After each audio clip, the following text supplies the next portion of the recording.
अध्यक्ष डॉक्टर संजय निषाद का भव्य स्वागत। आपको बता दें कि गोवर्धन पूजा के अवसर पर निषाद पार्टी के राष्ट्रीय अध्यक्ष डॉक्टर संजय निषाद का देवरिया जनपद में भव्य स्वागत किया गया। जिला अध्यक्ष विजय निषाद के नेतृत्व में पार्टी कार्यकर्ताओं ने उनके आगमन पर खरोड़ चौराहा, गौरी बाजार, इंदुपुर कटाई चौराहा और करमेल बाजार में उत्साह पूर्वक स्वागत किया।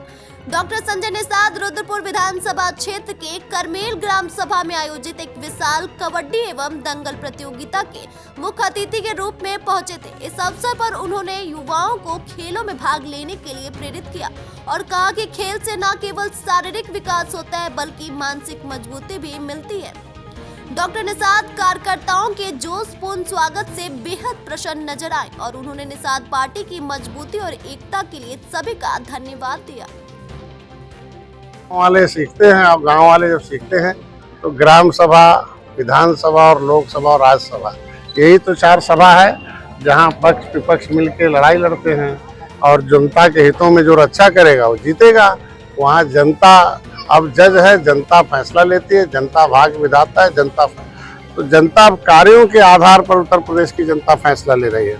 नकारात्मक राजनीति को नकारात्मक कर दिया, क्योंकि पहले कांग्रेस की 67 साल सरकार थी तो सपा बसपा और कांग्रेस तीनों मिलकर आपस में लड़ते थे। तो कांग्रेस हटाओ साइकिल लाओ, साइकिल हटाओ हाथी लाओ, हाथी हटाओ साइकिल लाओ, ये एक दूसरे को नकारात्मक राजनीति में हमारे 67 साल से उत्तर प्रदेश को 70 साल से भोंक दिया। अब जनता कहती है अब किसी को मत लाओ, अब जो सही काम करे, जनता के लिए काम करे, संविधान सम्मत काम करे उसे लाओ। इस तरीके से नकारात्मक राजनीति बता दूं आपको कि 18% आबादी निषाद है और दिल्ली के गजट में अनुसूचित जात है, उत्तर प्रदेश में गजट में पिछड़ी में डाल दिया। एक निकालते थे, सपा हमें पिछड़ी निकालती थी, बसपा उसे स्टे लेती थी, लटका के रखा।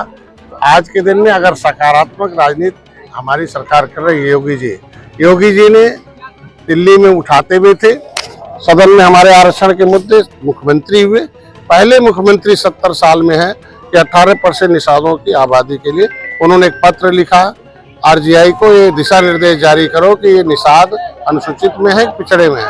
और आरजीआई ने लिख के दिया कि नहीं, ये 1961 में सेंसस मेमो 1961 में अनुसूचित जाति की सूची में केवट मल्ला मझवार हैं। अब बताओ सकारात्मक तो ये है ना जो सब समाज के साथ खड़ा रहे। तो निषाद समुदाय भी भारतीय जनता पार्टी के साथ खड़ा है। हम लोग 9 सीटों जीतेंगे और उम्मीद रखता हूं अगर सकारात्मक सोच रखते हैं तो सपा को सोचना होगा, बसपा को सोचना होगा, कांग्रेस को सोचना होगा कि जो जनगणना हो रही है 18% निषादों को कहाँ गिनती कराना चाहती हैं। ओबीसी में हम है नहीं। जमुना उस पार दिल्ली में सुरक्षित है और जमुना इस पार जो है सुरक्षित है।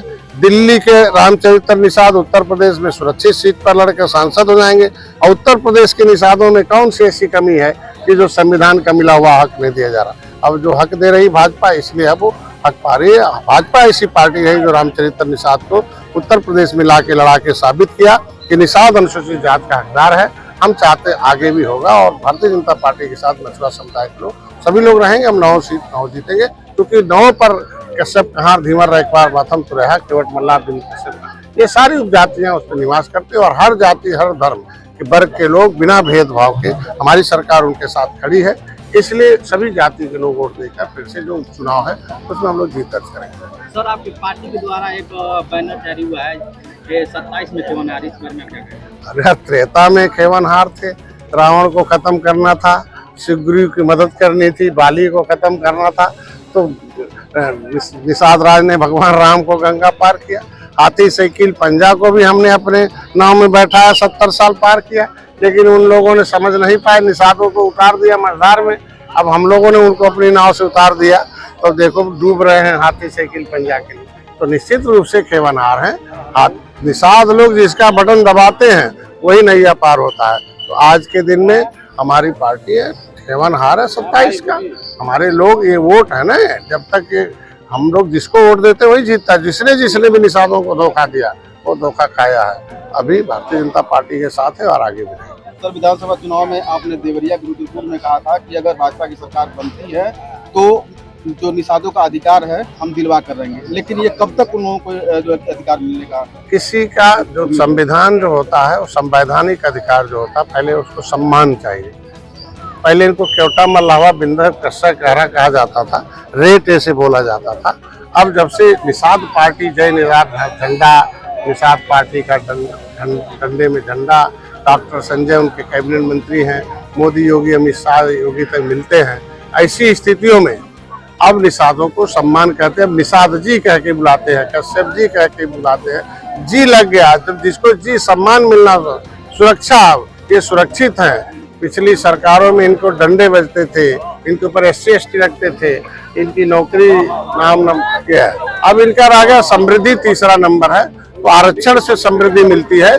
70 साल में पहली बार है हमारी सरकार है, योगी जी ने हमें RGI से लिखवाया कि RGI registrar general of census of India ने कि केवट मल्ला मझवार अनुसूचित जात का हकदार है। अब हम लोग गिनती कराएंगे, अब गिनती कराने के बाद आरक्षण भी पाएंगे और इनका अधिकार भी दिलाएंगे। सर, आप खेल कार्यक्रम में पहुंचे हुए हैं, लेकिन देवरिया में जो स्टेडियम है उसकी भी हालत बद से बदतर है और ग्रामीण इलाकों में मिनी स्टेडियम के बारे में अभी तक कोई प्रस्ताव नहीं है। आज आपके माध्यम से पता चला, निश्चित रूप से उस पर संज्ञान में आया है, तो उसको माननीय मुख्यमंत्री तक पहुंचाऊंगा। और उसको जो है उत्तर प्रदेश सर्वोत्तम प्रदेश बनाने में जिस तरीके से हर जिले को हमारी सरकार आगे बढ़ा रही है, उससे देवरिया के भी जो भी कमी होगी उस स्टेडियम को पूरा किया जाएगा और हर ब्लॉकों में भी स्टेडियम बनाए जाने की व्यवस्था की जा रही है और धीरे धीरे आगे बढ़ेगा। आपके माध्यम से संज्ञान में आया, आपको बधाई धन्यवाद देता हूँ, उसको पूरा करने का प्रयास किया।